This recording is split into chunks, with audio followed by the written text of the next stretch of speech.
ఆరాధనకు సహాయకరంగా దేవుని గ్రంథమైన బైబిల్ నుంచి కొన్ని సంగతులు మనము ఆలోచన చేసుకుంటూ వస్తూ ఉన్నాం. క్రీస్తు యొక్క రక్తము, నూతన నిబంధన, ఆయన విమోచకుడు, కేంద్రం క్రీస్తు రక్తమే అని మన పాపాలను తొలగించడానికి, దేవునితో తిరిగి సమాధానపరచబడ్డానికి యేసుక్రీస్తు శిలువపై మన నిర్దోషత్వాన్ని సూచించి ఆయన మరణించినాడు. ఆయన మరణించిన మనల్ని తిరిగి లేపినాడు. పాపముల చేత, అపరాధముల చేత చచ్చి పడి ఉన్న మనల్ని క్రీస్తు కూడా ఆయన బతికించను అని దేవుని వాక్యమైన బైబిల్ చెప్తున్నట్టుగా, ఆయన మరణించడము, మనము తిరిగి లేవడము.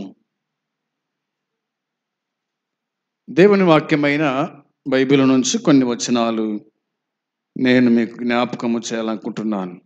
ఎబ్రీ పత్రిక 5వ అధ్యాయము 8వ వచనము చదువుకుందాం. ఎబ్రీ పత్రిక 5వ అధ్యాయము 8వ వచనము మనము చూడగా, ఆయన కుమారుడై ఉండియు తాను పొందిన శ్రమల వలన విధేయతను నేర్చుకొనెను అని బైబిల్ చెప్తూ ఉంది. జాగ్రత్తగా ఈ విషయాలు అందరూ కూడా ఆలకించవలసిందిగా మనవి చేస్తూ ఉన్నాను. శ్రమల వలన విధేయతను నేర్చుకొనుట, శ్రమల వలన విధేయతను నేర్చుకొనుట. ఆయన కుమారుడై ఉండియు అని ఉంది. ఆయన కుమారుడు, కుమారునికి తండ్రి పరలోకమందు ఉన్నాడు. చాలా సందర్భాల్లో యేసుక్రీస్తు ప్రభు మాట్లాడుతూ ఆయన చెప్పిన మాట ఏమిటంటే, నా తండ్రి, నా తండ్రి, నా తండ్రి అని ఆయన సంబోధించాడు. పరలోకమందున్న దేవుడు తండ్రి కాగా, భూమి మీద 33.5 సంవత్సరాలు జీవించినటువంటి యేసుక్రీస్తు కుమారుడై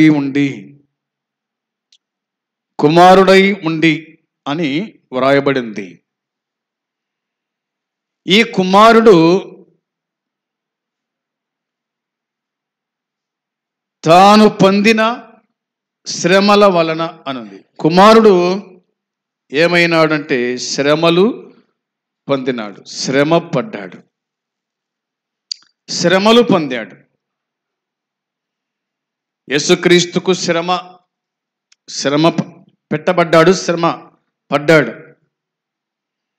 తాను పుట్టింది మొదలుకొని, అవునా, తాను పుట్టింది మొదలుకొని, ఆయన పుట్టినప్పుడు సత్రములో స్థలము లేనందున పశువుల పాకలో పరుండబెట్టిరి. హేరోదు రాజు ఆయనను చంపాలని ఆలోచన చేసినప్పుడు దేవదూత ద్వారా యోసేపు, మరియమ్మలు వీళ్ళు ఐగుప్తునకు పారిపోయినట్టుగా, అక్కడి నుండి మరలా నజరేతుకు వచ్చినట్టుగా ఇట్లా మనం చూస్తాం. ఆయన తన బాల్య వయసులో నుంచే ఆయన శ్రమ పెట్టబడ్డాడు, శ్రమ అనుభవించాడు. శ్రమల వలన మూడవదిగా విధేయతను నేర్చుకున్నాడు. కుమారుడై ఉండి శ్రమల పాలైనాడు. శ్రమలలో నుండి విధేయతను నేర్చుకున్నట్టుగా దేవుని వాక్యం చెబుతున్నమాట.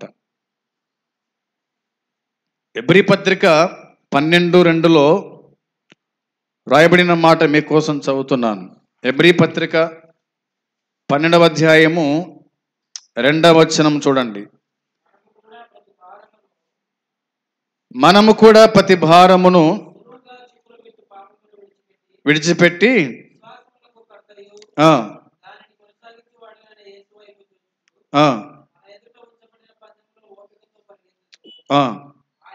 ఆయన తన ఎదుట ఉంచబడిన ఆనందము కొరకై అవమానము నిర్లక్ష్య పెట్టి శిలువను సహించి, చాలు, శిలువను సహించి అనే మాట ఉంది. ఆయన తన ఎదుట ఉంచబడిన ఆనందము కొరకై ఏమి సహించాడంట? అవమానం నిర్లక్ష్య పెట్టాడు, శిలువను సహించినాడు. అవమానము నిర్లక్ష్య పెట్టాడు అంటే యేసుక్రీస్తు ప్రభువును అవమానించినారు, అవలేలగా మాట్లాడినారు, ఆయన మీద లేనిపోని దూషణ మాటలు మాట్లాడినారు. నువ్వు క్రీస్తువు కదా, నువ్వు దేవుని కుమారుడవు కదా, నువ్వు ఏమైనా చేయగలుగుతావు కదా, ఇట్లా ఎన్నెన్నో మాట్లాడినప్పటికీ వాక్యం చెప్తున్న మాట, తన ఎదుట ఉంచబడిన ఆనందము కొరకై అవమానం నిర్లక్ష్య పెట్టాడు, శిలువను సహించినాడు. శిలువను సహించటం అది మామూలు పని కాదు. శిలువను సహించడం అది మామూలు పని కాదు. మనమైతే శిలువను సహించినాడు అంటాం కానీ ఆ శిలువ భారం మోసిన వానికి తెలుసు ఆ భారం ఏమిటో. అవునా? శిలువ భారము మోసిన వానికి తెలుసు ఆ భారం ఏమిటో, ఆ శ్రమ ఏమిటో, ఆ ఇబ్బంది ఏమిటో, ఆ కష్టం ఏమిటో. శిలువను సహించినాడు, శిలువను సహించాడు. తండ్రి మాట విన్నాడు, తండ్రి మాటకు విధేయత చూపినాడు. దేవుని వాక్యం చెబుతున్న మాట అదే. యోహాను సువార్త 4వ అధ్యాయము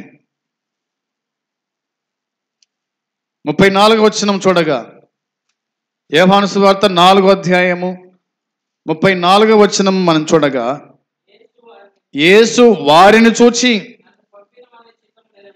నన్ను పంపిన వాని చిత్తము నెరవేర్చుటయు ఆయన పని.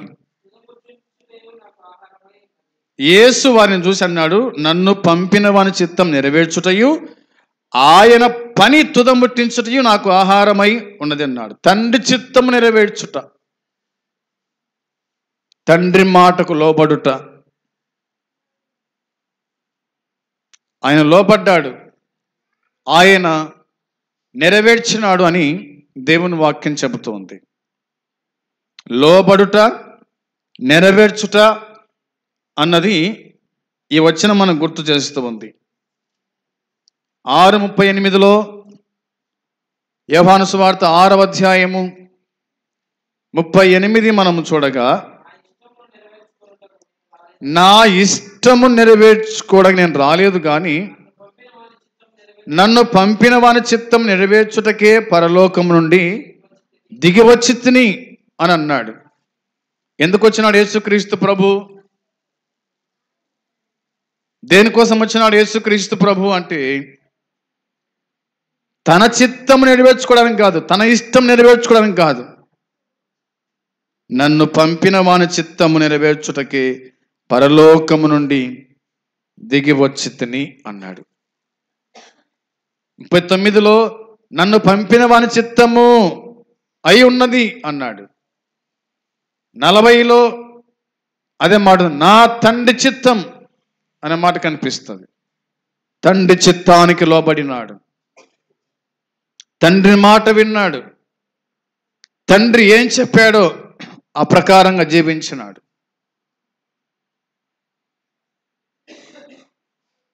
8వ అధ్యాయం 29వ వచనం, యోహాను సువార్త 8:29లో మనము చూడగా, నన్ను పంపిన వాడు నాకు తోడై ఉన్నాడు.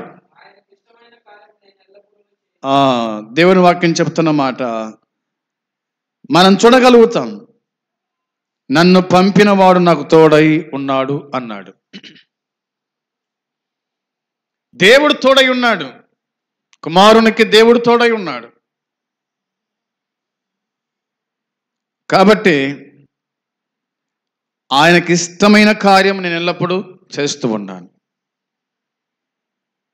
ఆయనకి ఇష్టమైన కార్యం నేను ఎల్లప్పుడూ చేస్తూ ఉన్నానని చెప్పాడు. తండ్రి చిత్తానికి లోబడుట, తండ్రి మాటకు విధేయత చూపించుట కుమారుడైన యేసుక్రీస్తు ప్రభు అని మనకు అర్థమవుతూ ఉంది. రోమపత్రిక 5:19 రోమపత్రిక 5:19 దేవుని వాక్యం చెప్తున్న మాట మనం చదవగా, ఎలయనగా ఒక మనుషుని అవిధేయత వలన అనేకులు పాపులుగా ఎలాగూ చేయబడిరో అలాగే ఒకని విధేయత వలన అనేకులు నీతిమంతులుగా చేయబడుదురు అని ఉంది. విధేయత అన్నది నీతిమంతులుగా తీర్చుట, చేయుట, నీతిమంతులుగా చేయుట. ఒకని విధేయత, యేసుక్రీస్తు విధేయత చూపించినాడు. విధేయత చూపించాడు కాబట్టి అనేకులు ఏమైనారు? నీతిమంతులు అయినారు.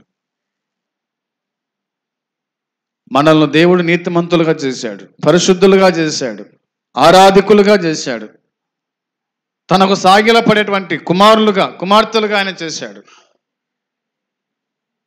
అనేది దేవుని వాక్యం మనకు జ్ఞాపకము చేస్తూ ఉంది.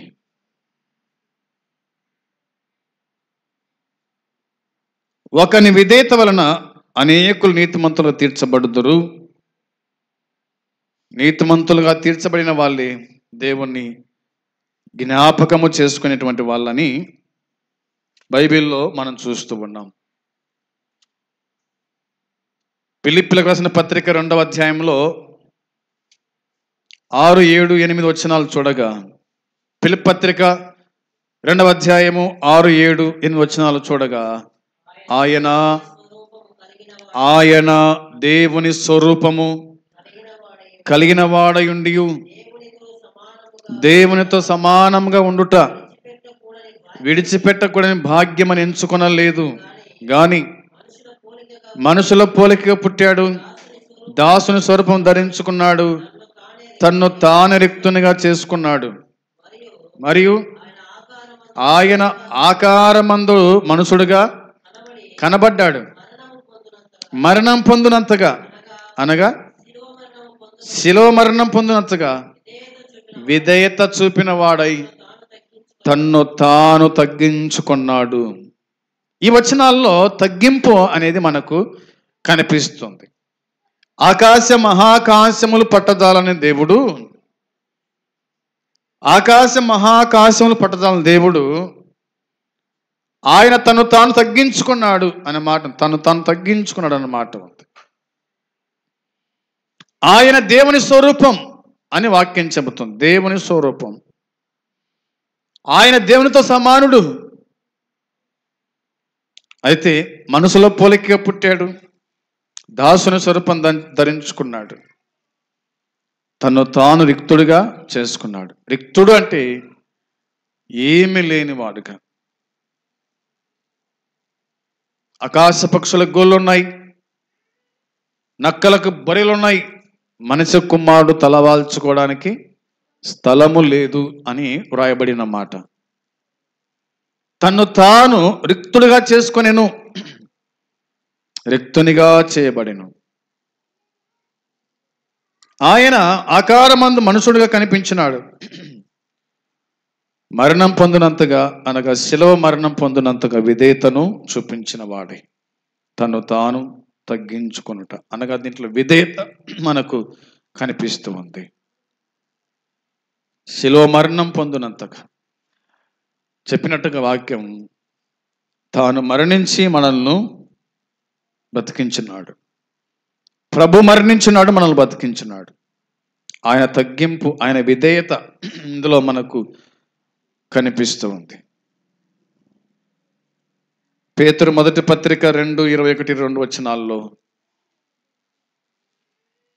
పేతురు మొదటి పత్రిక 2వ అధ్యాయము 21.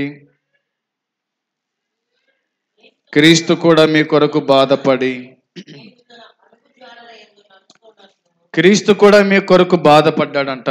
తన అడుగు జాడల యందు నడుచుకున్నట్లు మీకు మాదిరి ఉంచిపోయాను. పాపము చేయలేదు, ఆయన పాపము చేయలేదు, ఆయన నోట ఏ కపటము కనబడలేదు అని ఉంది. పాపము చేయలేదు, నోట కపటము లేదు. పాపము చేయలేదంట, నోట ఏ కపటము లేదు. ఆయనను దూషించిన, అవమానపరిచిన, హేళన చేసిన, ఎన్ని అన్నగాని, ఎన్ని మాటలు అన్నగాని నోరు తెరవలేదు. వదకు తేబడు గొర్రెపిల్ల వధించు వాని ఎదుట ఏ విధంగా మౌనంగా ఉంటుందో ఆ విధంగానే ప్రభు అయిన యేసుక్రీస్తు కూడా ఆయన మౌనము వహించినాడు. ఆయన మౌనం దాల్చినాడు. ఆయన మౌనం దాల్చి ఇట్లా అన్నాడు అన్నమాట, తండ్రి నా ఇష్టము కాదు నీ చిత్తమే చిద్దించునుగాక. మత్తయి సువార్త 26:39.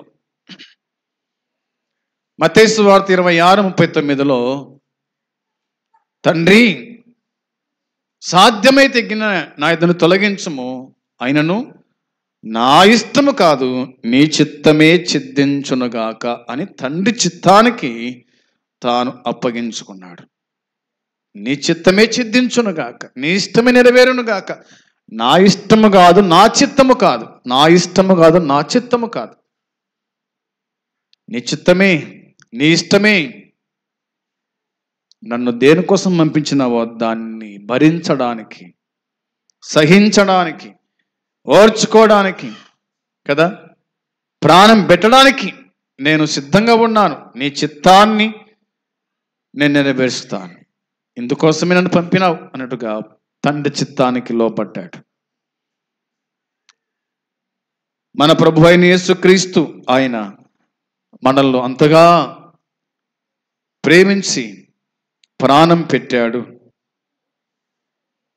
ప్రాణం పెట్టడం మాత్రం కాదు, ఆయన తిరిగి లేచాడు.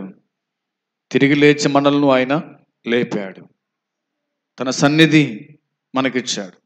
మరొక ప్రభు దినాన్ని ఆయన మనకిచ్చాడు. ఈ దినమున ప్రభువును జ్ఞాపకము చేసుకున్నట అది మనకు దీవెన, ఆశీర్వాదం సంగతి వాక్యం చెబుతుంది. ఆ ప్రకారంగా ప్రభువును మనము జ్ఞాపకం చేసుకుంటూ దేవునికి స్తుతి చెల్లిస్తూ ఆరాధన చేద్దాం. అట్టి కృప దేవుడు మనకు అనుగ్రహించునుగాక. ఆమేన్.